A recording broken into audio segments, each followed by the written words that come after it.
श्री स्वामी समर्थ. आपल्या सर्वांचे आपल्याच्या या व्हिडिओमध्ये मनापासून स्वागत.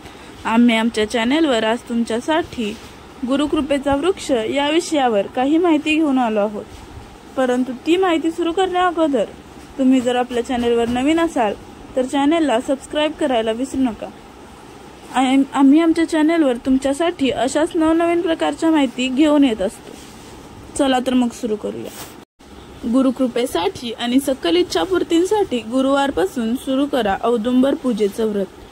मी अगोदर तुम्हाला वृक्षांची काही माहिती सांगते व नंतर त्यावर आधारलेली एक कथा. सनातन धर्मात वृक्षांचे महत्त्व सविस्तरपणे सांगितले आहे. हिंदू धर्मात पिंपळ, तुळशी, वड, शमी यांसारख्या अनेक झाडांना आणि वनस्पतींना अतिशय आदराचे स्थान आहे. असे मानले जाते की वनस्पतींमध्ये औषधी तसेच दैवी गुण असतात. या झाडांपैकी एक झाड आहे उंबराचे. त्यालाच आपण औदुंबर असेही म्हणतो. औदुंबराच्या पूजेचे अनेक शारीरिक मानसिक फायदे आहेत. तसेच इच्छापूर्तीसाठी ज्योतिषशास्त्रात औदुंबराची पूजा करा असेही सांगितले जाते. आता मी तुम्हाला त्याबद्दल काही सविस्तर माहिती सांगते. विष्णूने नृसिंह अवतारात हिरण्यकश्यपूचा वध उंबऱ्यावर बसून केला. त्याच्याशी झालेल्या लढाईत नृसिंहाला जखमा झाल्या व नखांना विषबाधा झाली. त्यामुळे त्याने नखे उंबराच्या खोडात खुपसून विषबाधेचे शमन केले. लक्ष्मीने उंबराची फळे वाटून त्याचा लेप नृसिंहाच्या जखमांना लावल्यामुळे त्या जखमांना होणारा दाह थांबला. या झाडाचा संबंध शुक्र ग्रहाशी आहे. कुंडलीतील शुक्र ग्रह बलवान होण्यासाठी उंबराच्या झाडाशी संबंधित काही उपाय तुमच्यासाठी फायदेशीर ठरू शकतात. असे मानले जाते की उंबराच्या झाडाला नियमित पाणी घातल्यास किंवा त्याखाली दिवा ठेवल्यास तुमच्या कुंडलीतील शुक्र ग्रह बलवान होतो. यासोबतच पैशांशी संबंधित समस्या दूर होतात. वास्तविक शुक्र हा संपत्ती आणि ऐशोआरामाचा ग्रह मानला जातो. असे म्हटले जाते की ज्याच्या कुंडलीत शुक्र मजबूत स्थितीत असतो त्याला धन आणि ऐश्वर्य यांची कमकुवतता नसते. ज्याच्या कुंडलीत शुक्र कमकुवत असतो तेथे दारिद्र्य, आर्थिक समस्या आणि तंगी कायम राहते.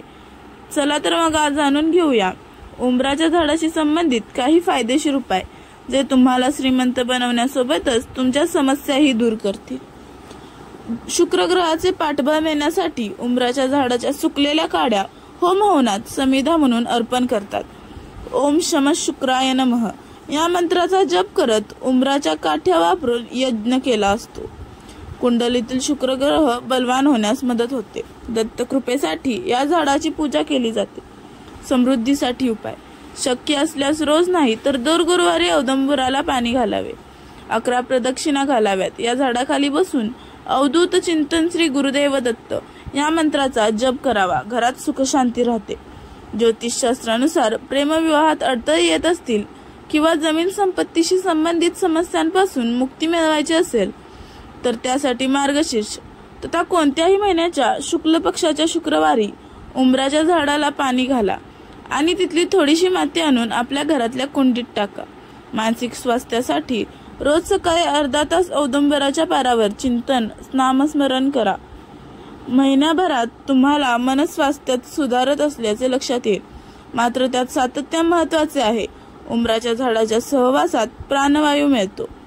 दुपारच्या वेळी थंड सावली मिळते. आरोग्याच्या दृष्टीने उंबर अत्यंत गुणकारी असल्याने त्याचे सानिध्य सर्वार्थाने चांगले आहे. आता या गुरुकृपा वृक्षावर आधारलेली एक छोटीशी कथा मी तुम्हाला सांगते. या कथेचं नाव असं की एक तहानलेला जीव आणि गुरुकृपेचा साक्षात वृक्ष. एका गावात नामदेव नावाचा एक साधा शेतकरी राहत होता. त्याचं आयुष्य भरकटलेलं होतं. शेतीत नुकसान, घरात आजारपण आणि मनात अतीव निराशा. कुणाकडे गेलं तरी तोच सल्ला, कर्म करा, प्रार्थना करा. पण त्याच्या मनात श्रद्धेचा दिवा विझलेलाच होता. एक दिवस तो थकून जंगलात गेला. केवळ एकाच विचाराने, आता पुरे, हे जीवन संपवावं. जंगलात चालताना त्याच्या डोळ्यात पाणी आलं आणि तो फसफसून रडला. अचानक त्याला एक झाड दिसलं. भलं मोठं, हिरवगार, शांत आणि तेजस्वी. तो त्या झाडाखाली बसला. काही क्षणात त्याच्या झाडाला सावलीत थोडी थंडी वाटू लागली.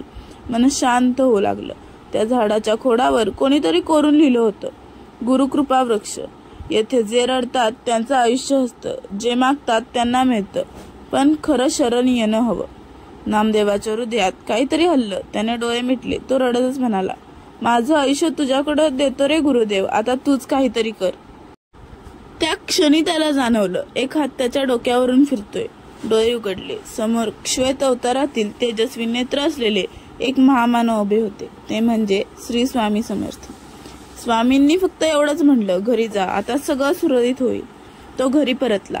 त्या रात्री त्याच्या पत्नीचा ताप उतरला. दुसऱ्या दिवशी त्याच्या जमिनीवरून पाणी सोडलं गेलं.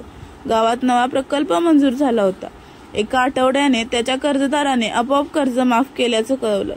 आणि सर्वात आश्चर्य म्हणजे त्याच्या मनात आता शांती होती. त्याला जाणवलं, ते झाड म्हणजे केवळ झाड नव्हतं, ती गुरुकृपेची साक्षात मूर्ती होती. स्वामी समर्थांची कृपा त्याला त्या झाडाच्या रूपाने लाभली होती. आणि त्या झाडाखाली दर गुरुवारी बसून त्याने जप सुरू केला. थोड्याच वर्षात तो अनेकांना मदत करणारा, संतवाणी सांगणारा एक सेवाभावी व्यक्ती बनला. या कथेतून मिळणारा संदेश म्हणजे गुरुकृपा ही सहज मिळत नाही, ती समर्पणातून, नम्रतेतून आणि शरण येण्यातून मिळते. ती झाडासारखी असते, ती सावली देते, पण सावलीसाठी झाडाजवळ जावं लागतं. स्वामी समर्थ हे असंख्य भक्तांचे गुरुकृपा वृक्ष ठरले, ज्यांनी त्यांच्या आयुष्याला दिशा दिली. ही होती या गुरुकृपा वृक्षावर आधारलेली एक छोटीशी कथा. ही माहिती तुम्हाला आवडल्यास व्हिडिओला लाईक, कमेंट आणि शेअर करायला विसरू नका. आणि तुम्हाला पुढील कोणती माहिती हवी हे मला कमेंटमध्ये नक्की सांगा. श्री स्वामी समर्थ. स्वामी महाराजांची कृपा आपल्यावर सदैव राहो.